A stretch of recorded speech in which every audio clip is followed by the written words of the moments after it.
Cycling of nitrogen is called nitrogen cycle.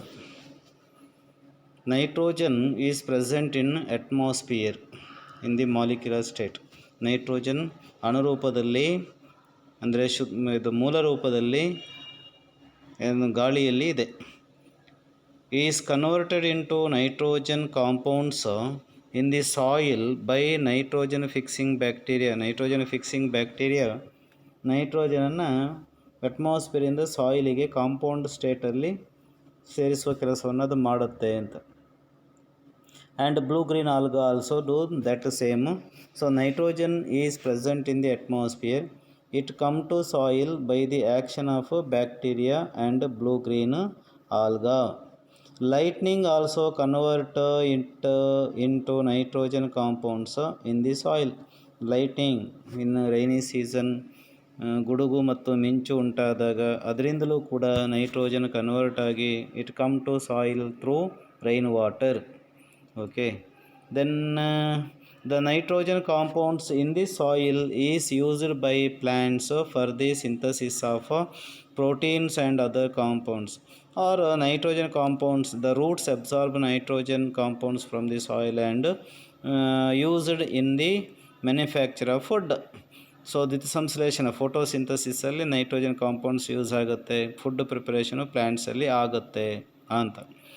When plants and animals die, bacteria and fungi in the soil convert nitrogenous waste into nitrogen compounds in the soil, which are again used by the plants.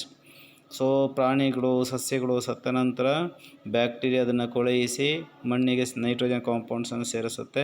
ಸಸ್ಯಗಳು ಮತ್ತೆ ಅದನ್ನು ಹೀರಿಕೊಂಡು ಫೋಟೋಸಿಂಥಸಿಸಲ್ಲಿ ಬಳಸ್ಕೊಳ್ತವೆ, food ಪ್ರಿಪರೇಷನನ್ನು ಮಾಡ್ತವೆ. So recycle ಆಗುತ್ತೆ ಆ ರೀತಿಯಲ್ಲಿ ಅಂತ.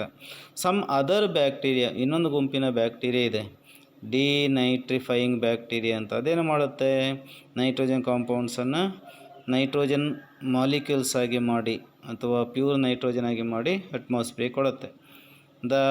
Some other bacteria convert some nitrogen compounds in the soil into nitrogen gas which goes back into the atmosphere. Hence the nitrogen in the atmosphere almost remains constant. 80%, ಇವಾಗ 79% nitrogen ಅಟ್ಮಾಸ್ಫಿಯರಲ್ಲಿ ಇದೆ. Leguminous plants diagram is given.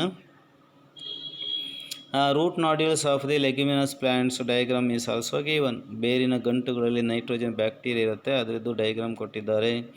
Legume ಅಂದರೆ ಅವರೆಕಾಳು, ಇವೆಲ್ಲ legume, ಅದರದ್ದು ಡಯಾಗ್ರಾಮನ್ನು ಕೊಟ್ಟಿದ್ದಾರೆ ಇಲ್ಲಿ. So we finished the lesson here. So this is the last slide.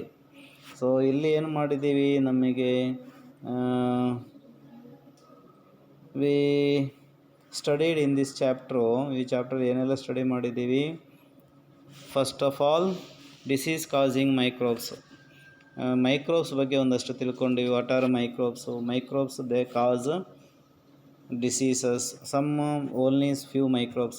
Most of all microbes they are useful to human society. In a different field microbes are useful. So useful microbes ಬಗ್ಗೆ ತಿಳ್ಕೊಂಡ್ವಿ. ಆನಂತರ disease causing micro organisms ಬಗ್ಗೆ ತಿಳ್ಕೊಂಡ್ವಿ. Types of microbes ಬಗ್ಗೆ ತಿಳ್ಕೊಂಡ್ವಿ. ಆನಂತರ microbes ನಮಗೆ ಹೇಗೆ ಫ್ರೆಂಡ್ ಆಗಿದ್ದಾವೆ ಅನ್ನೋದನ್ನು ನಾವು ತಿಳ್ಕೊಂಡ್ವಿ. ನೆಕ್ಸ್ಟ್ ಹಾರ್ಮ್ಫುಲ್ ಅಂದರೆ ಡಿಸೀಸ್ ಕಾಸಿಂಗ್ ಮೈಕ್ರೋಬ್ಸ್, ರೋಗಕಾರಕ ಮೈಕ್ರೋಬ್ಸ್ ಬಗ್ಗೆ ತಿಳ್ಕೊಂಡ್ವಿ. ಆನಂತರ ಅದು ಹೇಗೆ ಸ್ಪ್ರೆಡ್ ಆಗುತ್ತೆ, ಪ್ಲ್ಯಾಂಟ್ಸಿಗೆ ಏನು ಕಾಯಿಲೆ ಬರುತ್ತೆ, ಮನುಷ್ಯನಿಗೆ ಏನು ಬರುತ್ತೆ ಅದು ತಿಳ್ಕೊಂಡ್ವಿ. ಫುಡ್ ಪ್ರಿಸರ್ವೇಷನ್ ಹೇಗೆ ಮಾಡಬೇಕು ಅನ್ನೋದನ್ನು ತಿಳ್ಕೊಂಡ್ವಿ. ಆನಂತರ ನೈಟ್ರೋಜನ್ ಸೈಕಲ್ ಬಗ್ಗೆ ತಿಳ್ಕೊಂಡಿದ್ದೀವಿ. ಇಲ್ಲಿಗೆ ಇದು ಸ್ಲೈಡು ಮುಕ್ತಾಯವಾಗಿದೆ. Okay, stop here. We stop here.